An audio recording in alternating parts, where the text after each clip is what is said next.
Hello, my name is Ashley, and this is my co-host Owen. And we are in beautiful Moss Landing, California today. We are interviewing Scott Benson for our Y-Size series through One Planet Education. So, who are you and what do you do? I'm Scott Benson. I am a marine ecologist with the National Marine Fisheries Service, which is part of NOAA. Oh. So what's your favorite part about your job? I like being in the ocean. I really identify with the ocean very well. I also like some of the puzzles that science presents. And so kind of combination of solving marine puzzles is what I find pretty interesting, yeah. So do you specialize in a certain animal?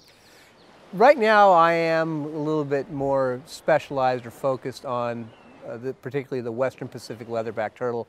This is a species that's been around on this planet for about 80 million years. So it goes back to the time of the dinosaurs. This is a species that survived meteor impacts with the planet. It has overcome climate change in the past. You know, a lot of catastrophes and big challenges that this species has seen it and has gotten around it. How big are these turtles? They're huge. They would be about as long as this bench, and they would be they would stand about at least as high as this bench, and they weigh about, on average, about 1,000 pounds as adults. So they're big, very big animal, and of course it's a very strong animal. You think about swimming all the way across the Pacific Ocean, it's about 6,000 or 7,000 miles, depending which way you go, and it takes them 10 to 12 months to make the trip from the nesting beach over here. So. And you were saying that you enjoy figuring out puzzles. What puzzles have you figured with leatherbacks? Well, the first one was we didn't know where these turtles were coming from. We would see them in our local waters here, but we didn't know where they came from. So we put transmitters on them. We took tissue samples to analyze DNA to determine, that they were coming actually from the other side of the ocean. They were coming from the Western Pacific over on the island of New Guinea and Solomon Islands, when at the time conventional wisdom was guessing that they were probably coming from Mexico and Costa Rica. That's amazing. So how do they know where to go? That is a good question.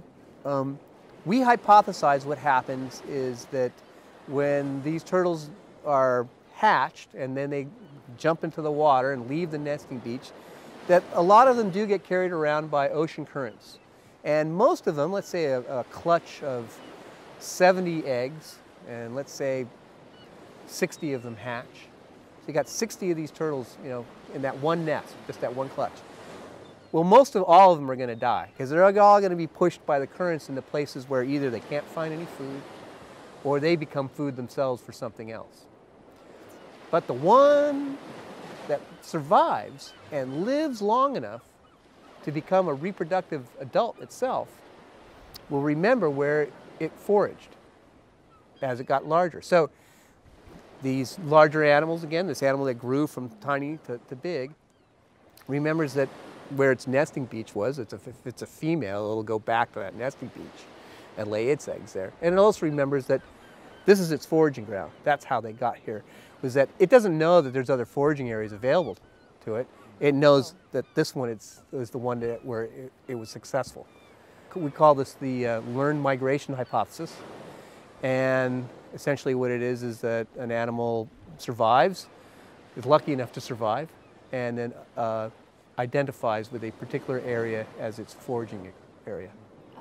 It sounds like kind of still like up in the air though. So there's a lot about these turtles that science doesn't know. Oh yeah, and as they say, this is a hypothesis. There might be other explanations. This one seems to fits pretty well, but there will have to be more work done to actually, prove these kinds of things. And as you said, there are lots of things that we don't know about, let's say, leatherback turtles even. I mean, it is an animal that's been on the planet for millions of years, yet we know very little about it. We don't know how long they live, for instance. Yeah. Really? Yeah, we don't know. People ask me, how long does one live? I don't know. Just wanted to get into more the conservation aspect? There's not many leatherback turtles left. The reason that the population is so low is because in the past people overexploited animals on the nesting beach in terms of killing adult animals and over-harvesting eggs. And also they get caught in various fisheries around the Pacific Ocean. Again, remember now, this is an animal that swims all the way across the Pacific Ocean.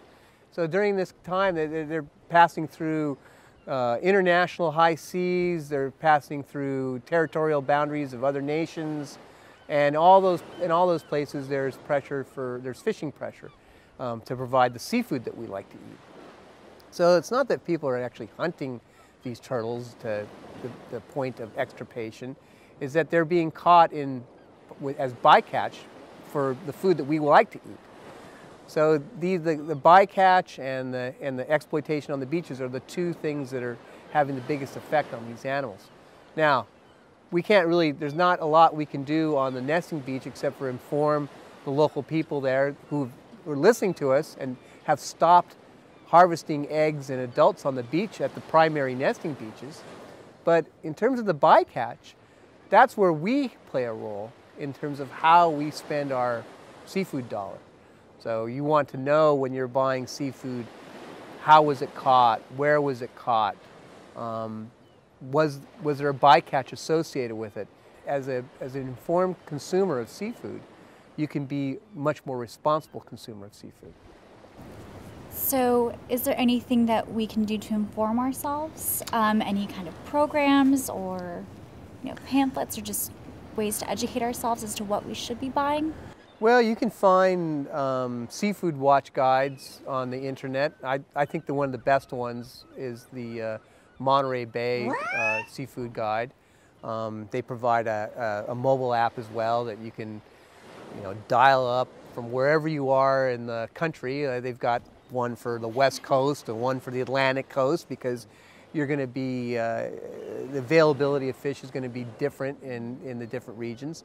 The United States is rather unique among nations in that we have laws like the Endangered Species Act and the Marine Mammal Protection Act. This is, again, not something that happens everywhere in the world, and so I think by choosing U.S. seafood, you are providing an incentive for people catching things or providing the seafood in the most responsible way possible. Awesome. Well, is there anything else you would like to go ahead and say before we wrap this up? There's still so much to know. We'll never have all the answers, and if you don't know the answer, it's fine to say I don't know. There are lots of things to still learn out there, and so I think for kids, if we're doing a good job as scientists, we're going to be able to essentially set you up so you'll be able to answer some of the questions in the future. It's kind of like I like to think of it as kind of like a pile of stones. We're just adding another stone to the pile all the time. Thank you. This has been wonderful. You're welcome.